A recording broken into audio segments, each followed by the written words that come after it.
Kita mengamati hasil dari Jasindo begitu ya selama semester 1 di tahun 2024 atau mungkin di sepanjang tahun 2024 ini. Bagaimana sebetulnya kontribusi perusahaan sebagai salah satu BUMN ini untuk negara, Pak Diwe? Silakan. Yang jelas terhitung sejak tahun 2022 Jasindo sudah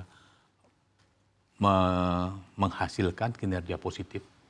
Di mana bahkan di tahun 2023 kami berhasil mencatatkan keuntungan atau profit sebesar 107 miliar. Sehingga kalau ditanya apa kontribusi positif kepada negara, kami sudah berhasil menciptakan profititas sehingga kami tidak lagi menjadi beban. Nah ditambah selain itu juga Jasindo sudah berhasil mendukung program-program pemerintah.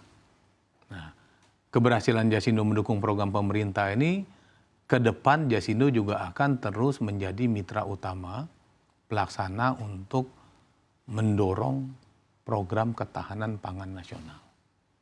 Karena Jasindo punya kewajiban untuk menciptakan produk-produk asuransi yang terus meningkatkan atau mendukung program pemerintah atas ketahanan pangan nasional tersebut.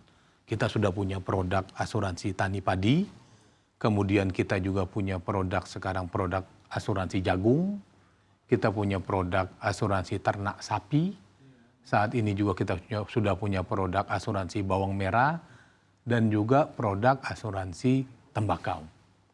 Nah, selain itu Jasindo juga terus mendorong dan bermitra dengan kementerian-kementerian strategis untuk memastikan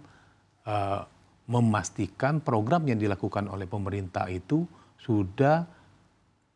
sudah memiliki mitigasi risiko berupa perusahaan asuransi atau produk asuransi yang memproteksi apabila program tersebut dihadapkan dengan risiko bencana alam, kebakaran, dan sebagainya. Karena semaksimal mungkin sudah kita lakukan mitigasi risiko, tapi tetap ada risiko-risiko katastrof yang mungkin mempengaruhi keberhasilan dari program pemerintah tersebut. Nah, oleh karena itu ke depan Jasindo tidak hanya fokus di produk asuransi tradisional, kita juga akan mengembangkan produk-produk asuransi katastrof parametrik. Ya, sekarang kan sedang hot isu megatrust, bencana besar di Indonesia. Bagaimanapun selain kita diberikan sumber daya alam yang baik, tapi kita juga berlokasi di daerah bencana, bahkan sampai dengan saat ini Indonesia itu adalah negara nomor 2 dengan tingkat frekuensi bencana terbesar di dunia. Nah, oleh karena itu, Jasindo harus dapat memberikan produk-produk asuransi yang memproteksi program-program dari pemerintah. Itu. Baik, jadi kalau dilihat memang kontribusinya yang utama mungkin tidak lagi menjadi beban itu. Tidak menjadi beban. Terutama lalu juga mendukung program-program dari pemerintah. Yeah. Dengan capaian cemerlang yang berhasil ditorehkan begitu ya oleh Jasindo di semester 1 di tahun 2024. Apakah ini juga menjadi pendorong begitu Pak untuk mencapai target-target kedepannya dari Jasindo? Mungkin target terdekat, target jangka panjangnya. Itu seperti apa dari Jasindo? Tadi kan Anda menyampaikan sedikit sebetulnya masih ada target-target nih yang ingin dicapai gitu.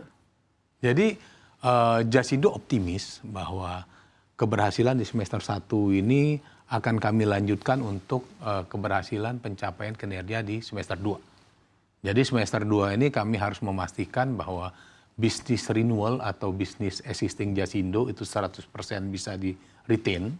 Sementara untuk pipeline target-target baru itu berhasil kami raih sehingga target RKAP bisa kami capai di atas 100%.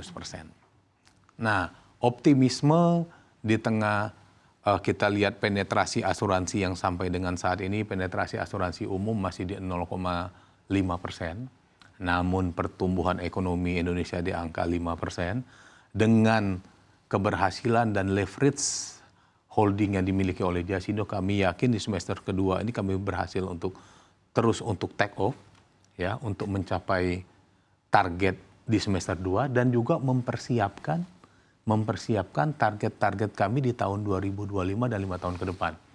Karena tantangan saat ini bahwa risiko itu semakin kompleks, kemudian kebutuhan akan asuransi juga semakin dinamis sekarang. Termasuk tadi resiko bencana ya Pak? Resiko Ya, bencana itu udah pasti. baik, lalu terkait dengan resiko bencana, tadi Anda menyampaikan bahwa sudah menyiapkan mitigasi-mitigasi begitu ya, akan seperti apa utamanya mungkin terkait dengan mendorong program dari pemerintah, ketahanan pangan dan juga tadi ya ternak sapi begitu Pak. Tapi terkait dengan bencana begitu, artinya ada program-program apa yang kedepannya begitu akan dijalankan oleh Jasindo sendiri sebagai upaya untuk bisa mencegah atau jika ternyata memang bencana itu terjadi?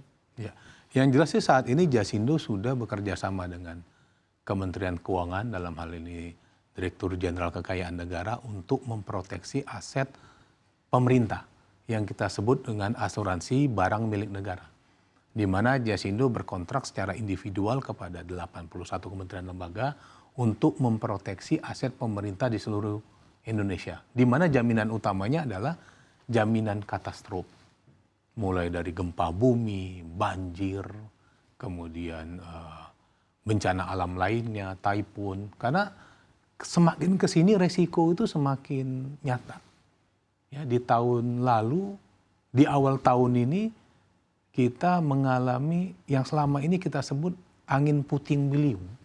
Ternyata angin puting beliung yang terjadi kemarin di Ranca Engke, di dekat Jatinangor, itu masih bahkan ada satu pabrik tekstil kerugiannya mencapai 1,4 triliun.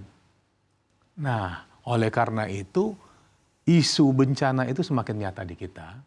Oleh karena itu kita siap memproteksi asuransi barang milik negara, ditambah juga ke depan OJK sudah mengeluarkan ya aturan untuk beberapa produk mandatory asuransi wajib, diantaranya untuk rumah tinggal masyarakat Indonesia, karena pemerintah harus hadir untuk mengedukasi masyarakat ketika terjadi bencana alam besar, bahwa selain asuransi barang milik negara secara terproteksi, bahkan rumah-rumah tinggal rakyat Indonesia pun seharusnya juga sudah mulai diasuransikan.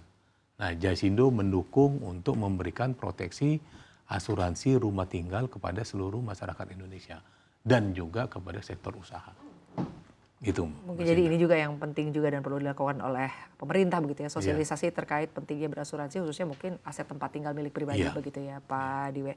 Lalu pertanyaan selanjutnya Pak, terkait kalau kita lihat ini kan sudah tinggal 4 bulan lagi ya Pak menuju akhir tahun 2024. Strategi-strategi apa yang ingin dicapai begitu ya Pak, lalu program-program apa yang ingin dicapai juga di tahun 2024 ini untuk bisa mencapai target secara keseluruhan di tahun 2024. Yang jelas sih 2024 ini ya, kita harus melakukan prudent underwriting dan juga meningkatkan kapasitas kita dengan joint capacity. Di holding kita membentuk yang namanya key account management, di mana dalam setiap penggarapan akun-akun besar di setiap anak perusahaan termasuk Jasindo itu kita melakukan war room, kita melakukan diskusi sehingga dapat dilakukan penetrasi yang aktif ke klien kita. 100% retensi atas bisnis existing itu wajib kita lakukan. Terus kita lakukan penerusan atas inisiatif strategi utama yang sudah berhasil dilakukan di semester 1. Semester 2 ini akan kita lakukan dengan baik lagi. Ditambah bahwa alokasi anggaran dari pemerintah untuk asuransi usaha tani padi dan begitu juga ternak sapi itu harus kami serap. Ya, kami serap karena 4 bulan ini merupakan waktu yang singkat. Oleh karena itu kolaborasi kemudian dikomandoi oleh holding dan juga mendapatkan support dari Kementerian BUMN, kami yakinin, kami optimis di semester kedua ini inisiatif strategi utama yang sudah kami lakukan ini dapat berjalan dengan baik.